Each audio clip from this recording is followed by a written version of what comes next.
favela onde eu nasci.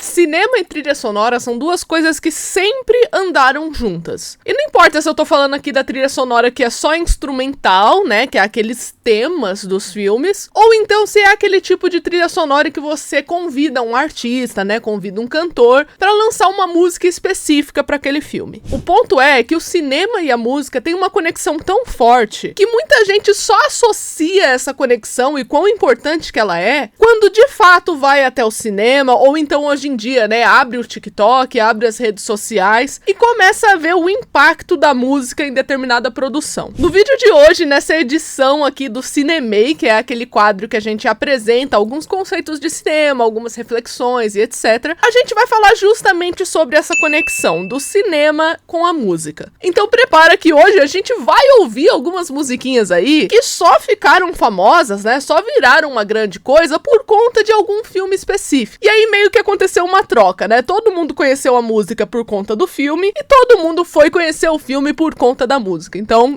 é como se fosse um bem bolado que aconteceu aí. Então já se prepara aí que esse Cinemei aqui tá bem especial e eu acho que você vai curtir bastante.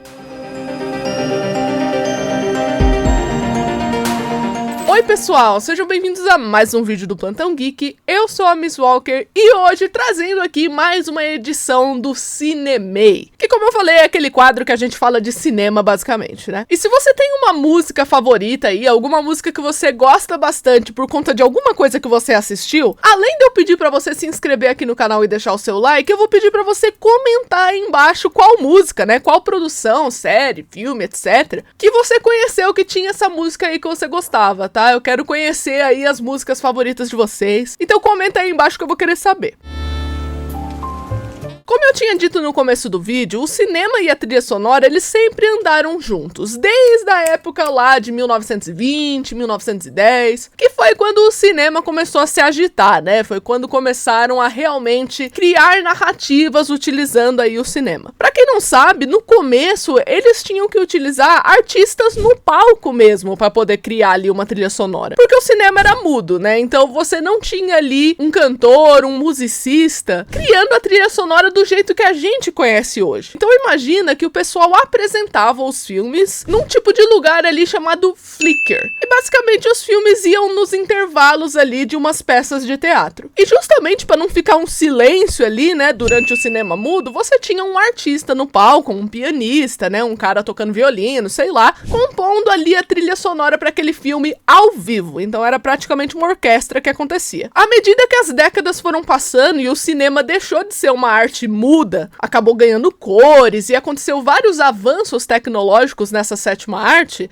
a trilha sonora também foi ganhando um papel interessante no meio disso tudo. E é claro, né, à medida que o cinema se tornava comercial, isso também implicava na trilha sonora. Afinal de contas, imagina você aí, né, um cantor, um musicista, o quanto seria legal você colocar a sua música dentro de algum filme. Isso seria visibilidade pra você, né? Muito mais gente conheceria o seu trabalho a partir ali daquele filme. E se você fosse o produtor do filme, você chamar um artista conhecido pra fazer parte da trilha sonora do seu filme, também ia ser um marketing excelente, né? A galera ia querer assistir ao seu filme para consumir o trabalho do seu artista favorito. Então, assim, era um cenário que todo mundo ganhava. Ou seja, basicamente, o cinema e a trilha sonora, eles acabaram crescendo para se tornar um acordo, né? Um acordo ali que não foi preciso palavras, né? Para deixar ele valendo, onde você dava mais visibilidade para os artistas e, ao mesmo tempo, alavancava a produção de alguns filmes. Essa lógica, ela sempre foi utilizada no mundo do audiovisual, né? Em todas as décadas ela era utilizada de alguma forma. Mas com certeza uma das décadas que mais utilizou dessa estratégia foi justamente os anos 70 e 80. Porque nessa época teve uma explosão das discotecas, gente, que era basicamente as baladinhas que o pessoal tinha na época, né? Galera se unia lá pra dançar, pra conversar, paquerar e por aí vai. Então imagina uma música que tá no seu filme tocar numa discoteca. Cara, é uma publicidade ambulante, né? Pensa que hoje em dia dia seria o equivalente a você estar passando no TikTok e de repente você consegue ver várias edits, várias piadas, vários vídeos envolvendo uma música específica. Por exemplo, hoje tá rolando aquele meme, né? Toda vez que passa na minha timeline eu paro pra ver, gente. Que são basicamente um casal cantando uma música chamada Home, em que a menina parece que ela tá muito louca, gente. Parece que ela tá assim, em outra dimensão. Holy moly, me oh my,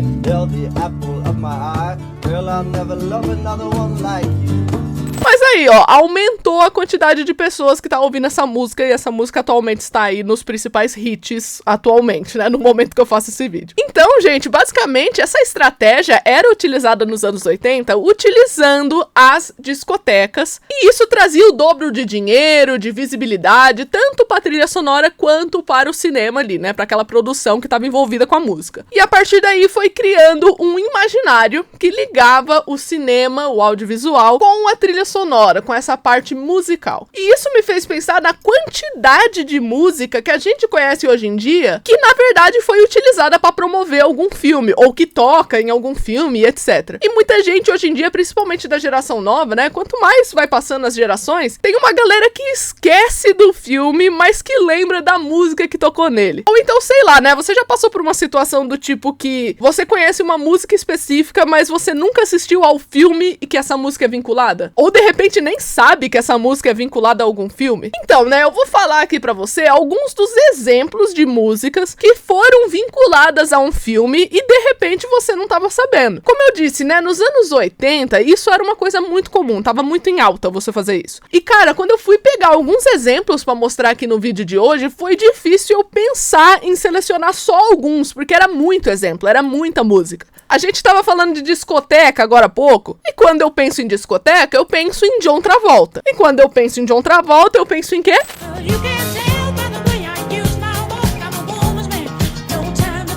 Os Embalos de Sábado à Noite foi um filme, por exemplo, que alavancou bastante uma carreira que já era consolidada ali do Bee Gees, mas que hoje em dia você tem várias referências a essa andadinha do John Travolta aí no começo de Embalos de Sábado à Noite. E assim, eu tenho certeza que existe mais gente que conhece essa música, Staying Alive, do que realmente foi lá assistir Embalos de Sábado à Noite. Cara, certeza. Eu sei que esse não é o único exemplo de anos 80, né? Como eu falei, tem exemplo até demais dessa década, e nem sempre isso envolvia o clima de discoteca, né? Muitas vezes podia envolver um grupo de alunos que tava ali fazendo uma detenção na escola, como é o caso de Clube dos Cinco, e fez o excelente favor de alavancar a música Don't You Forget About Me, que todo mundo conhece hoje em dia, né?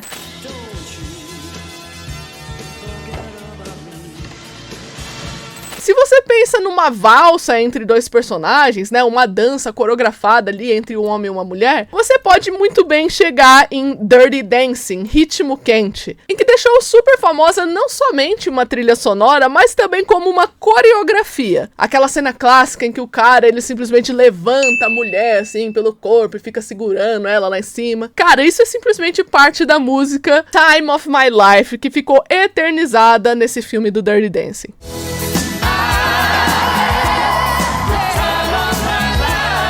Se você tá procurando alguma música que faz você ficar agitado, faz você querer se exercitar ou qualquer coisa assim, você pode muito bem encontrar a música Maniac, que foi criada ali pro filme Flashdance. Aliás, Flashdance lançou várias músicas ao mesmo tempo, né? Mas eu diria que Maniac foi o carro-chefe desse filme aí. Quando a gente passa para os anos 90, né, que a gente começa a avaliar aí o impacto da trilha sonora e da conexão dela com o cinema, a gente encontra o primeiro avanço tecnológico, né, que seriam os CDs, o início dos CDs. Então a gente estava saindo um pouco do vinil, que o anos 80 trazia, para chegar ali no CD, que era uma mídia mais portátil. E é claro que o cinema se aproveitou disso, né? E assim como o vinil começou a lançar esses CDs de trilha sonora dos filmes. E nessa década, com certeza, você tem filmes aí que as músicas ficaram muito mais populares que os filmes. Atenção, que eu não tô querendo dizer aqui que os filmes, eles não foram conhecidos, tá? Muito pelo contrário, os filmes que eu vou citar aqui pra exemplificar a década de 90 são muito conhecidos. Alguns têm Oscar e tudo mais. Só que as músicas, cara, é um negócio assim que, tipo, às vezes a gente até esquece que foi criada pra um filme. Como, por exemplo, o clássico My Heart Will Go On, da Celine Dion, que foi criado como publicidade pro filme Titanic.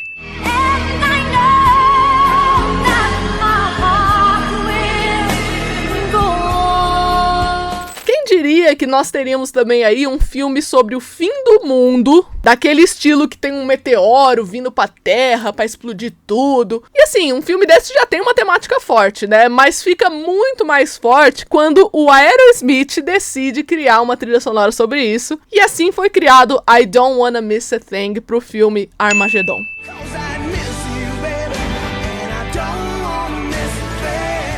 Histórias românticas também são perfeitas para você criar uma trilha sonora, como por exemplo no filme O Guarda-Costas, que tem ali a Whitney Houston no papel principal, e também ela tá envolvida diretamente com a trilha sonora, já que nessa mesma época foi lançada uma música que todo mundo conhece que se chama I Will Always Love You. É aquele gritão da Whitney Houston, sabe?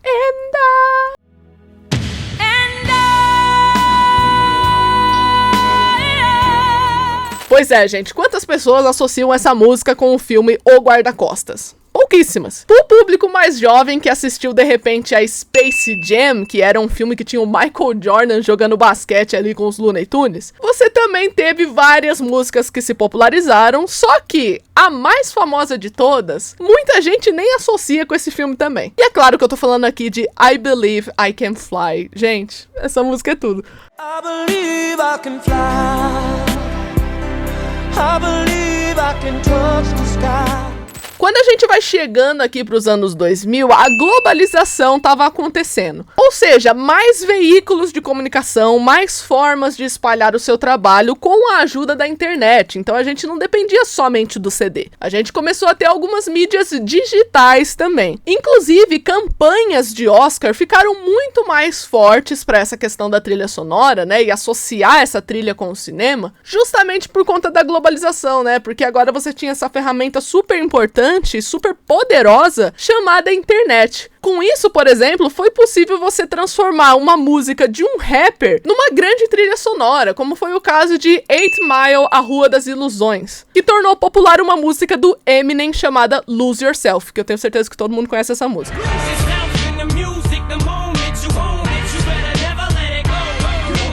Tudo bem que eu citei campanha de Oscar, mas a gente não precisa ir muito além, não. Eu duvido que tenha uma pessoa que consiga olhar pro Terry Crews e não pensar, por exemplo, em As Branquelas. E quando você pensa em As Branquelas, você pensa em o quê? Making my way downtown, walking fast, faces past and I'm homebound. Gente, existe alguma pessoa que consiga escutar A Thousand Miles sem fazer aquele pescocinho do Latrell durante a cena das Branquelas? Porque eu não consigo deixar de fazer isso, por exemplo. And I need you. And I miss you. Mais um caso, né, que a trilha sonora foi associada ao filme, e o filme foi associado à trilha sonora e virou uma coisa fantástica. E o mesmo pode acontecer com animações, não é só com filmes live action, não. Tem alguém que consegue assistir ao filme Shrek, por exemplo, e não pensar imediatamente em All Star? Aqui no Brasil, essa estratégia também era mantida, era feita exatamente da mesma forma. Então, no início dos anos 2000, muita gente conheceu, por exemplo, aquela frase que acaba repercutindo em muitas outras produções brasileiras, que seria assim, ó: mas eu só quero é ser feliz. Acabou se tornando muito popular por conta do filme Cidade de Deus, que inclusive acabou vencendo alguns Oscar ali. Eu só quero é ser feliz, andar tranquilamente na favela onde eu nasci. Então você pode ver que essa estratégia de unir a trilha sonora com o cinema, ela foi utilizada no mundo todo, tá? Quando a gente decide passar dos anos 2000, chegando ali em 2010, 2020 e até o momento de hoje, a gente vê que aconteceu mais uma revolução tecnológica, que seria o uso das redes sociais para alavancar produções. Então, basicamente, imagina que você quer fazer com que o seu filme, a sua série, seja conhecido muito mais rapidamente. Você contrata um artista muito top para fazer uma trilha sonora e de repente você pode bolar uma dancinha no TikTok envolvendo aquela música, e aí você pode colocar cenas do filme que você tá criando, enfim, né? Tem várias estratégias possíveis que você pode utilizar na sua produção, ligando ali com a parte da música e também com as tecnologias atuais, que nesse caso a gente tá falando aqui das redes sociais. Muitas músicas que a gente conhece dessas décadas aí, né, da década de 2010 até aqui 2025, ficaram conhecidas justamente pela força das nas redes sociais em propagar as músicas e, com isso, propagar também cenas da produção específica, né? Seja ela filme ou série. Isso aconteceu algumas vezes, por exemplo, com artistas que já eram super consolidados, como a Lady Gaga, que além dela mandar uma música ali com o Bradley Cooper, né, chamada Shallow, em Nasce Uma Estrela, ela também acabou participando no processo das séries com o mais recente sucesso de Wandinha, onde simplesmente alguém do TikTok pegou uma cena de Wandinha e decidiu colocar a música Bloody Mary da Lady Gaga. E pronto, gente, Wandinha estourou. Parabéns, você conseguiu estourar a primeira temporada inteira por conta de uma música que sequer estava na série.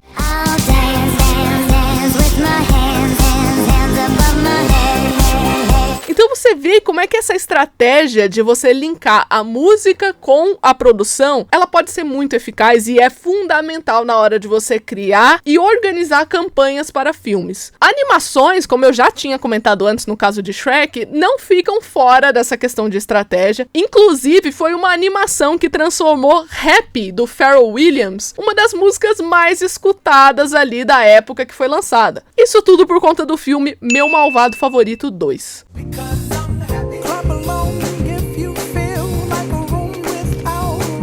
O mesmo aconteceu com a música Sunflower, de Post Malone, por conta do filme Homem-Aranha no Spider-Verse. Então assim, gente, realmente não é uma coisa exclusiva de live action, não.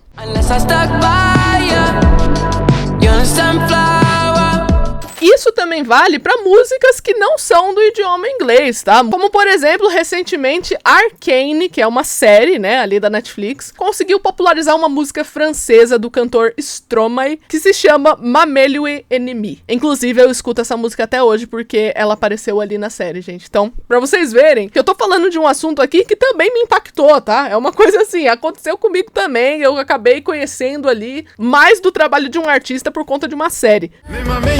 C'est toi, fuis-moi, le pire c'est toi et moi. Pra vocês terem uma ideia, você pode transformar músicas que são consideradas hinos ali em alguns países, músicas assim que apoiam uma resistência e que tem toda uma história, e transformar num hit, como foi o caso de Bella Ciao, que é uma música que participa ali da série La Casa de Papel. Gente, todo mundo conhece Bella Ciao hoje em dia.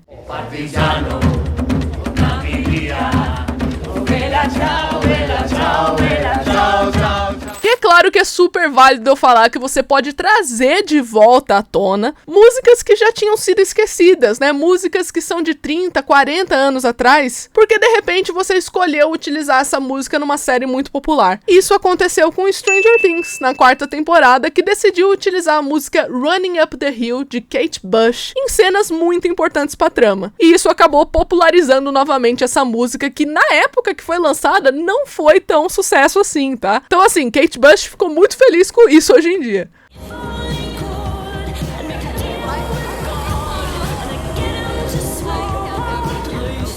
Enfim, gente, o meu ponto com o vídeo de hoje é exemplificar essa conexão entre o cinema e a música e o quanto ela é forte, né? O quanto ela é responsável por dar visibilidade tanto ao filme quanto a determinados artistas, a determinadas músicas. Isso acaba criando campanhas incríveis que faz a gente conhecer filmes e séries inesquecíveis. E eu puxo aqui novamente uma reflexão com você, né? Existe alguma música que você escutou que você não sabia que era de um filme, de uma série? De repente, alguma música que eu citei nesse vídeo de hoje mesmo? Eu vou pedir pra você, por favor, comentar aí embaixo, tá? Porque eu vou gostar muito de ver os exemplos de vocês. E é claro, eu vou lembrar você aqui de se inscrever no canal e deixar o seu like, porque isso me ajuda demais. Eu espero que vocês tenham gostado do vídeo de hoje e eu vejo vocês no próximo vídeo. Tchau!